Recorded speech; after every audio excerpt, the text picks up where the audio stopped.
And welcome to this video presentation and comparison of the Gospels, focusing on the parables in the Gospels. When looking at the Gospels, it's important to realize that there are some building blocks that go into creating these Gospels that the writers used. And these building blocks come together, and it's really how they construct their story and build an image of who Jesus is for them and what he came to do, what the purpose behind this Gospel is all about.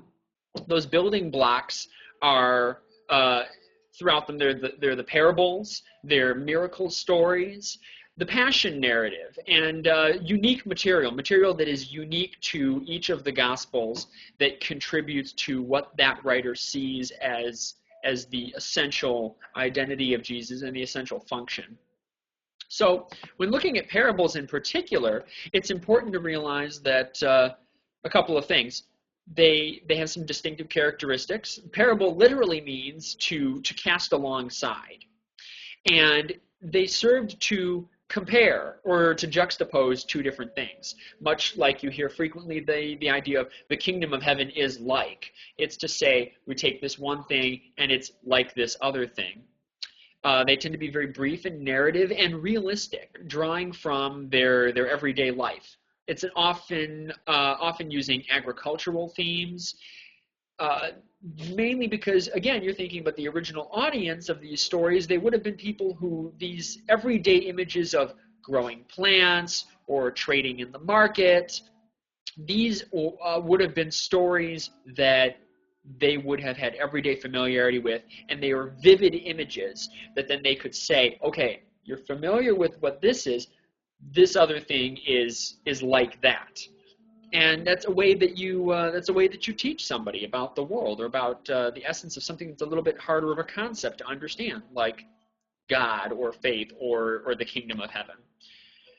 They are a little bit more unique than miracle stories, whereas a lot of the miracle stories get grouped together and are common across a lot of the the Gospels. It's more unique to have individual parables that are only in certain Gospels, whereas Mark doesn't have a lot of parables to begin with, and John doesn't feature many either. Matthew focuses on a lot of parables that talk about the kingdom of heaven, saying the kingdom of heaven is like such and such, to help people understand. Whereas Luke, the focus is primarily on reversal of fortunes.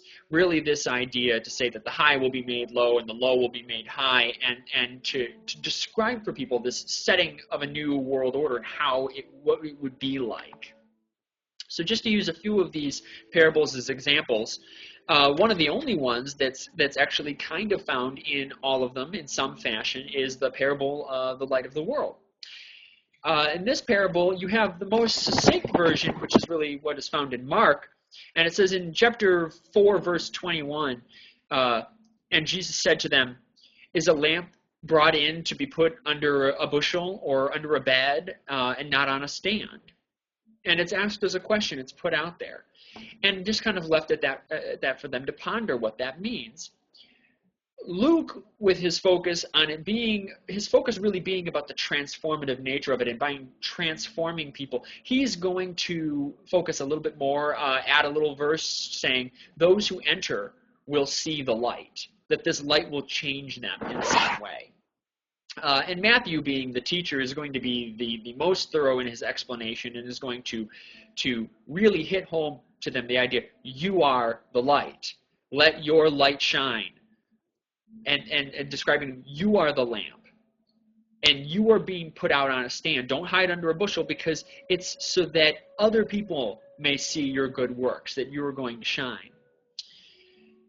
John is going to have a little bit different of an interpretation where if you look at, it's a similar idea about the light of the world, but when you look at John chapter 8, verse 12, it says, I am the light of the world. He who follows me will have the light of life.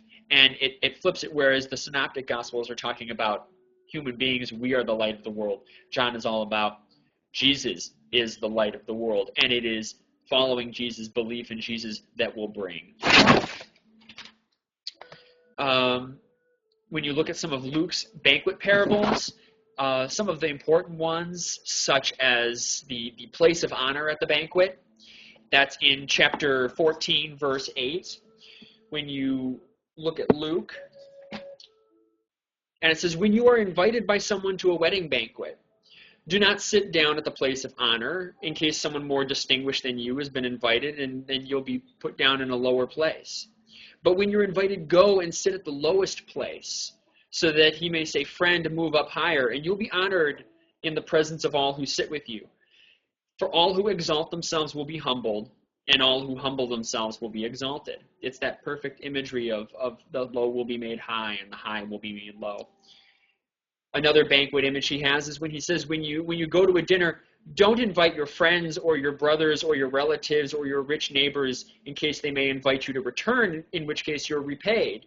But when you give a banquet, invite the poor, invite the crippled, the lame, the blind, and you will be blessed, because although they cannot repay you, you will be repaid at the resurrection of the righteous.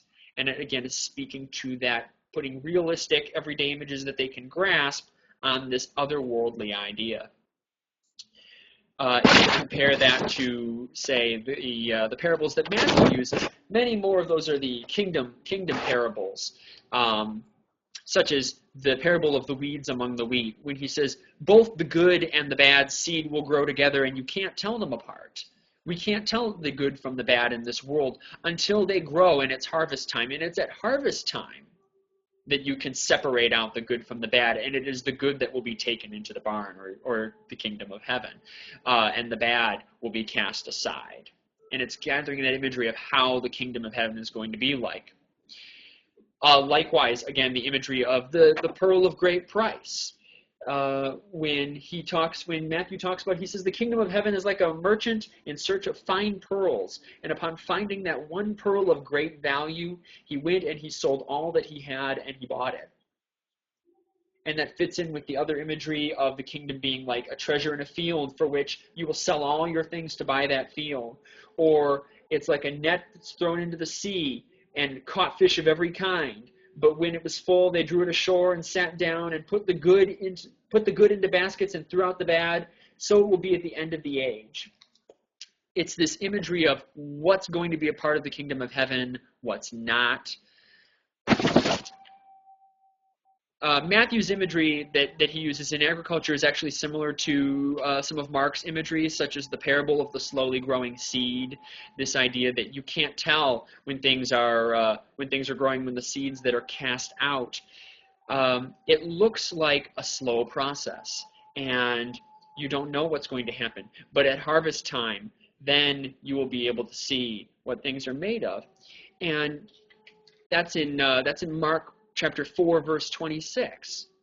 So that really captures the idea that all of these parables are really about teaching us how you can understand the world to come, or the way the world should be, using examples from what they could see around them. And it's a great teaching method. If somewhat complex, it started discussion, and we're hopefully finding out that that's what this causes as well, is starting some discussion for us. So thank you very much, and I hope you enjoyed the presentation.